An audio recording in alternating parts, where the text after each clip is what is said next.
let us educate ourselves. Hi dreamers, welcome back to my channel, and today we're going to talk about something crazy because I found something that was very interesting. So on TikTok, a video surfaced of somebody talking about men's health awareness and that everybody was doing 25 push-ups to support it. There's two things wrong with that. One, some people can't do push-ups, so you're limiting some people from even doing the challenge.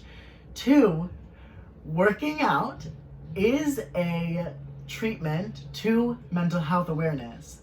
However, that is also not the way to spread mental health awareness. And so actually talking about the things that are bothering you, your feelings, your emotions, letting them out, being able to cry, etc., etc.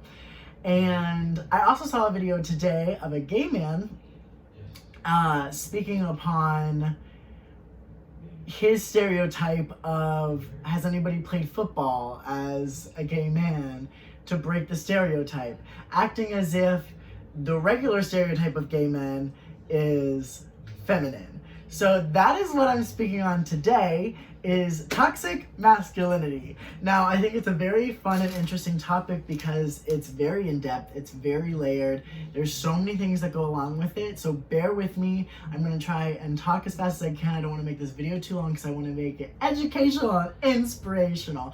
But there's a lot of information, there's a lot of things I want to talk about. I have my computer here that's going to help me, and I also have a bunch of notes that I took because I wanted them for myself for later on in life, but I also wanted to get all the facts out. So hi, welcome to this video. It is actually Mental Health Awareness Month this month. Every May is Mental Health Awareness Month, so that is this month.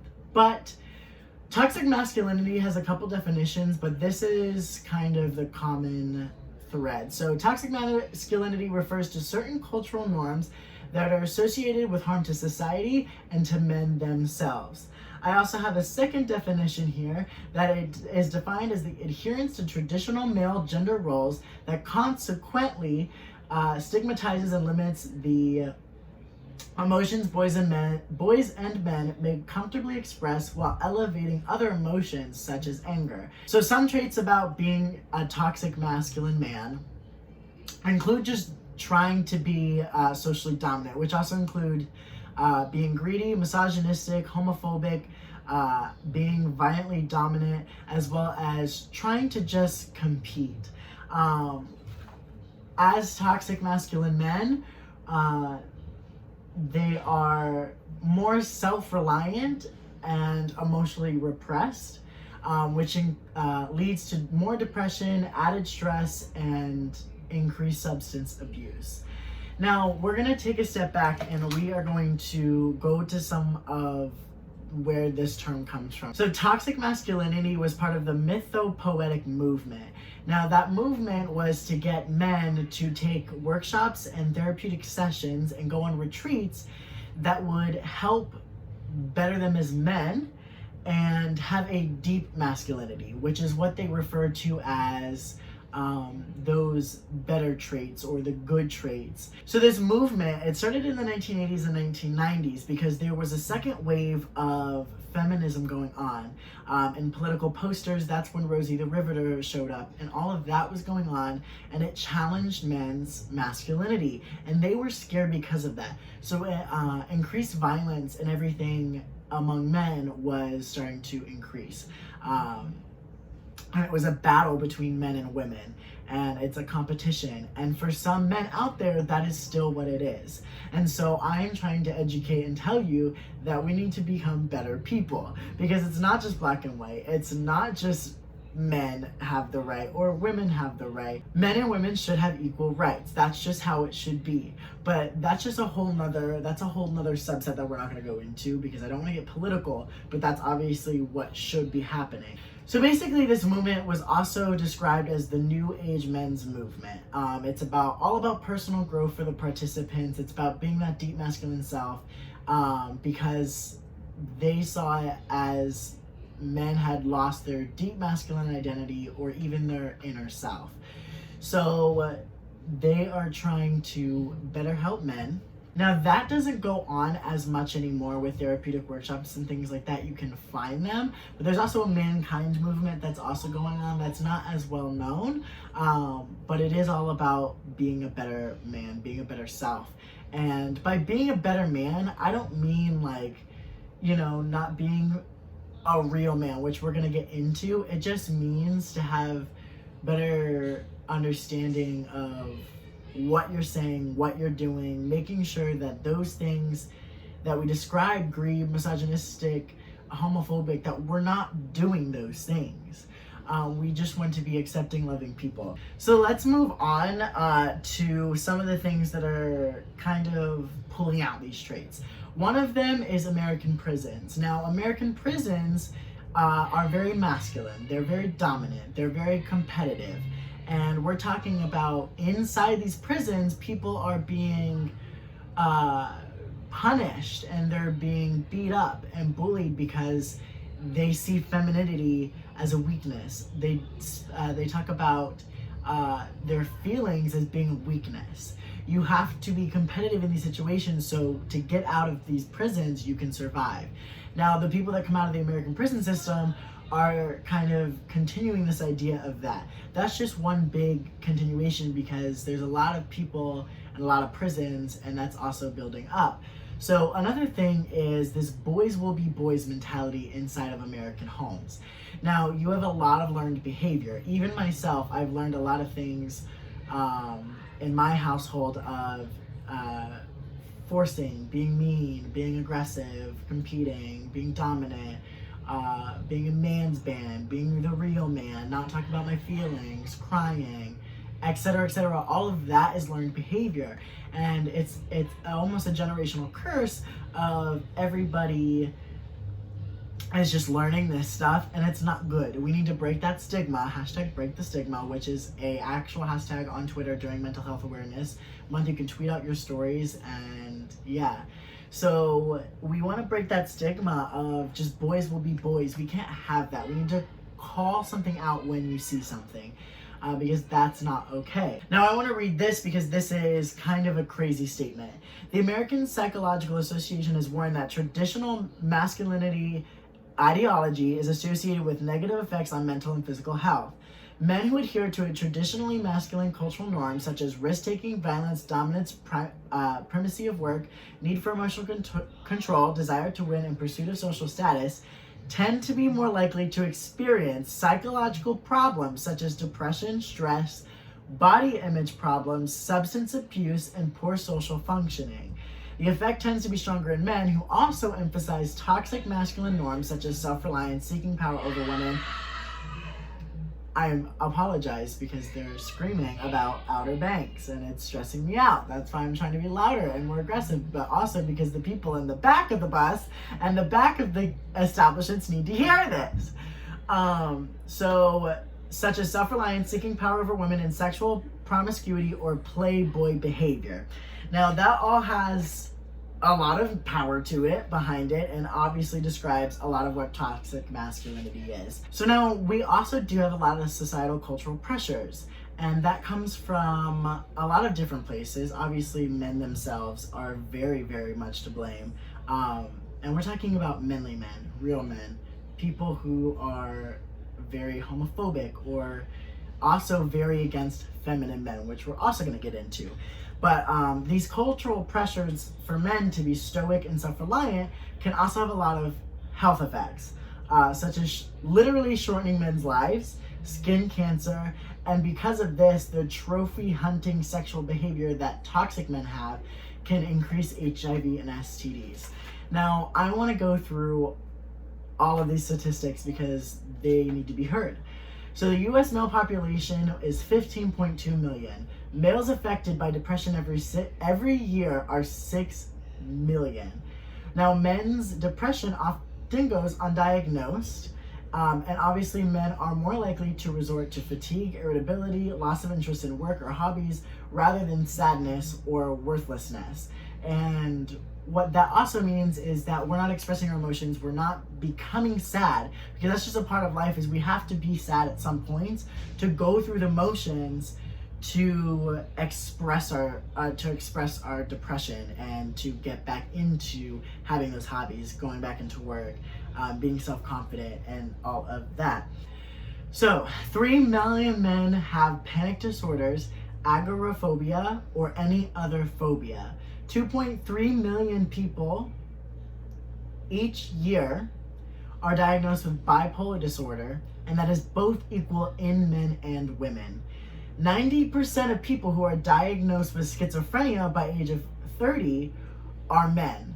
3.5 million people have schizophrenia. Males account for 10% of patients with anorexia and bulimia, and 35% with a binge eating disorder. The highest rates of suicide in the US are men who are white, who are over the age of 85 years old. Suicide is the 7th leading cause among men. Gay and bi men are more likely to develop mental health disorders. Men have a higher risk of suicide, especially before the age of 25. This is what we call a silent epidemic. 1 in 5 men develop an alcohol dependency.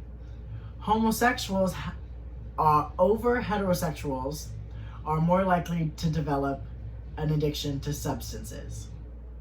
Male veterans, regardless of form of service, experience twice as much the rate of alcoholism and drug use than women.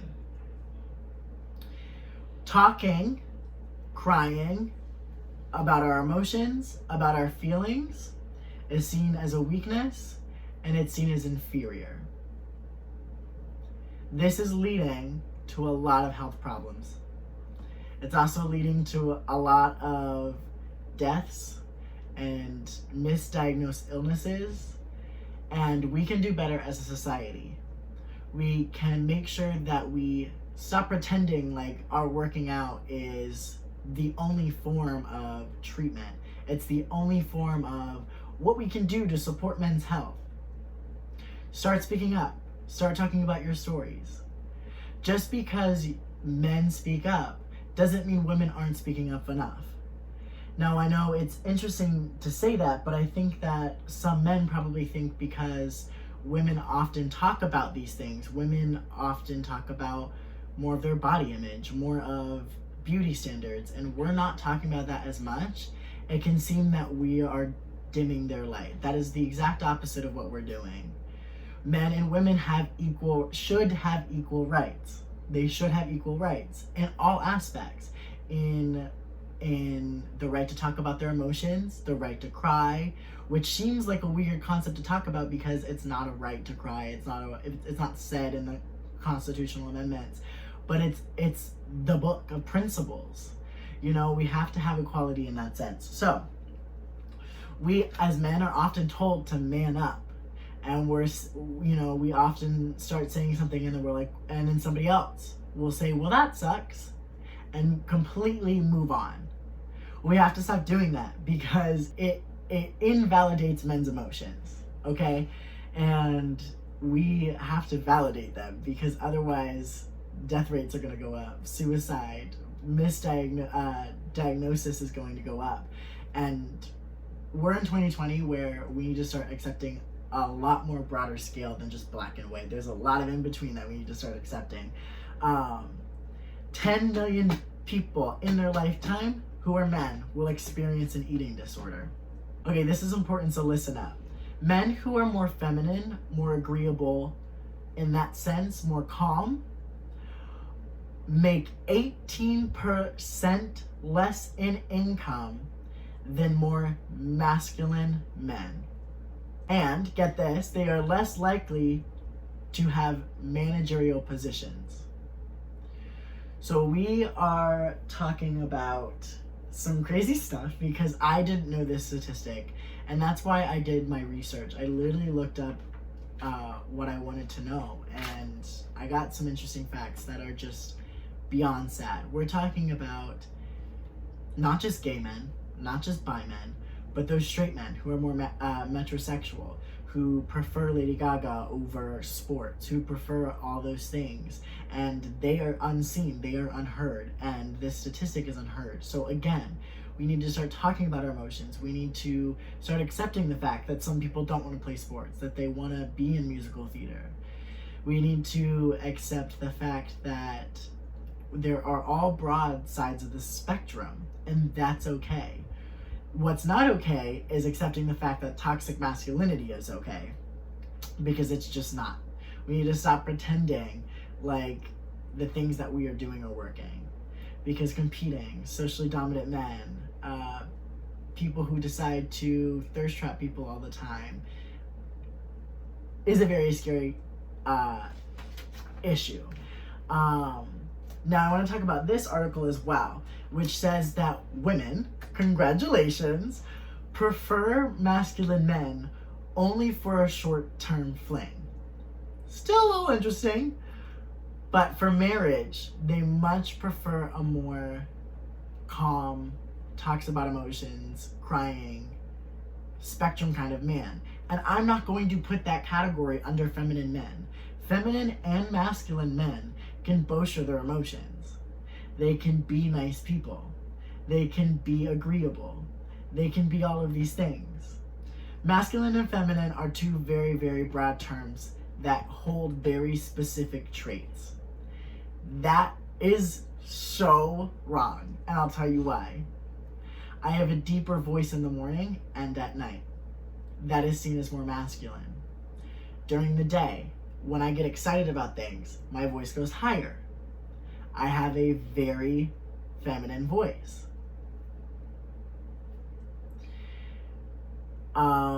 When I get upset, I start to cry, which is seen as more feminine.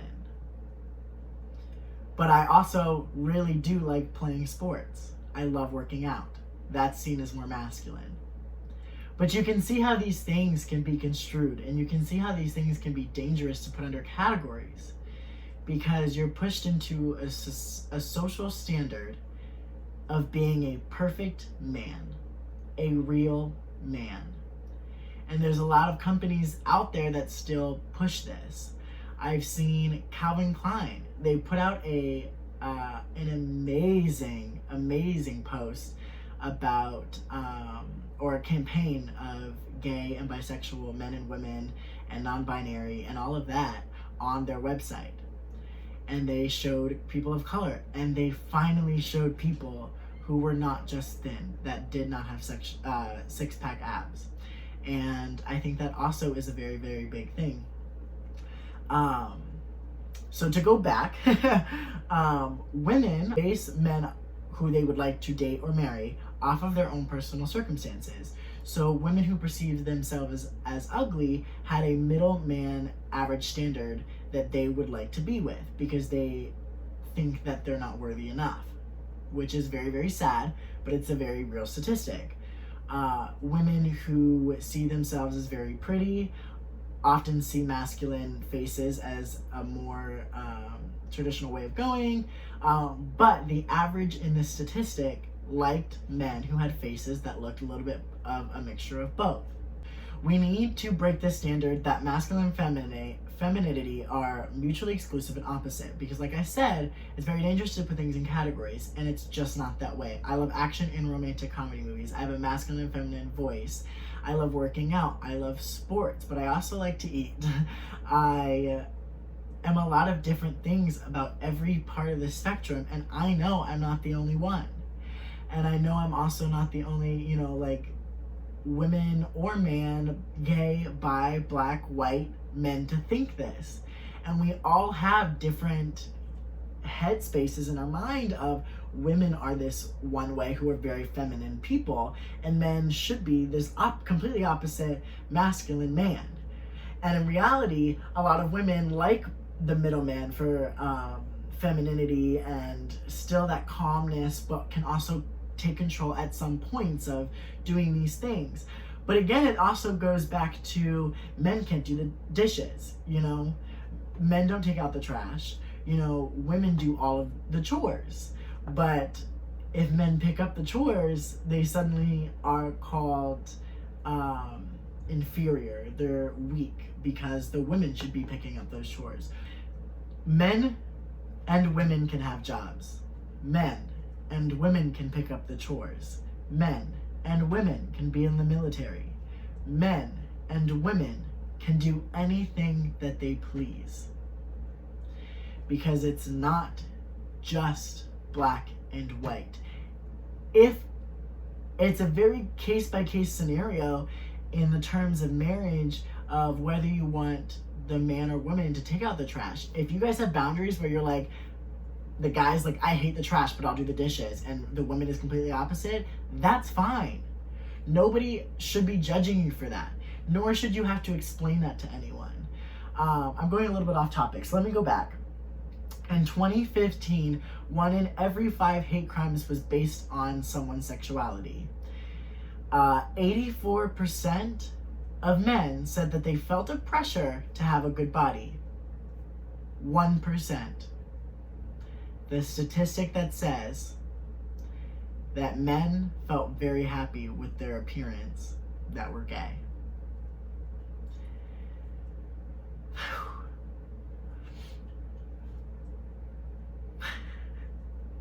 This is like giving me heart palpitations. That's so sad to think. And like, for me, sometimes I feel that way. And I feel like I work out so much and like I'm trying to get that summer body or that masculine body, because in any community for men, you look hot and that's what they're looking at, because you have 6-pack abs or a skinny body, you whatever. And then men start picking up these eating disorders and these habits of constantly working out, going to the gym 2 times a day for 2 hours each, and they're just picking up unhealthy habits, and it's not okay. All right, so that's all I have. I know we talked about a lot of different things, from the history to the statistics, but I want to leave you with this message. We have to understand that being feminine, or at least loving the femininity that we possess, is good for both people in our lives and ourselves, because it helps everyone be better towards each other. So if there's something that you think is too feminine for you because of what society says, find ways to help squash that idea and enjoy what you want to enjoy. #break that stigma. Men should be free to wear skirts, put on makeup and nail polish, practice radical empathy, and be all around more caring and sensitive with others without feeling as though they are giving up their manhood and being a real man. It's an important time in our life to encourage a more modern form of masculinity. Organizations can and should celebrate traditional aspects of masculinity, such as responsibility, as well as compassion, humility, and kindness. This is not only the right thing to do, but will also create the type of environment in which men, women, and organizations will thrive. We need to put it out there that just because someone looks, sounds, feels a certain way, does not mean you take away their manhood, you take away their man card. Because you cry, you're not a real man. Those things shouldn't exist. We need to stand up as a community and be better as a society. I encourage you, gay, bi, white, black, man, woman, transgender, non-binary, whoever you are, come on. Write your story in the comments. Write something that you've been attacked for, or someone has said behind your back that you've heard, or something that's been said to you in general and you obviously knew that it wasn't the right thing. If it hasn't happened to you, but you've heard someone else say something to someone, write it in the comments below. #break the stigma in the comments. Do everything you can and help other people realize that it's okay to share their emotions. If you have a boyfriend, if you have a girlfriend who is toxic, talk to them, have this conversation that it's not okay. People who are showing their emotions, you have a best friend that cries all the time, tell them in those moments that it's okay to do so. They're processing, and that's the right thing to do. Because we're holding things in ourselves that sometimes we don't even realize, and we snap. And that's not okay, because we're told that we can't do these things. Now, so like I said, put in the comments below, share your story. I know this got really deep. I know it was kind of all over the place. I hope you can get some information out of this. I'm going to try and put some links in the description below with some of the articles that I read, so that you can go through them and share with your friends, your family, and speak out. Now, I hope you guys enjoyed this video, and I do want to make more videos like this of breaking the stigma from things in the Black community, things to the LGBTQ community, things to the women community, and even more about femininity and how it's okay. And if there's more toxic masculinity and I see it, I'm gonna call it out.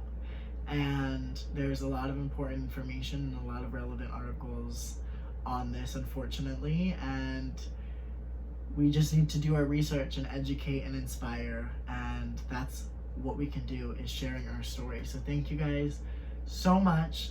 I'm gonna share my story very, very soon, my personal story, I promise. But I love you guys so much. Remember, it all starts with an idea. Dream big.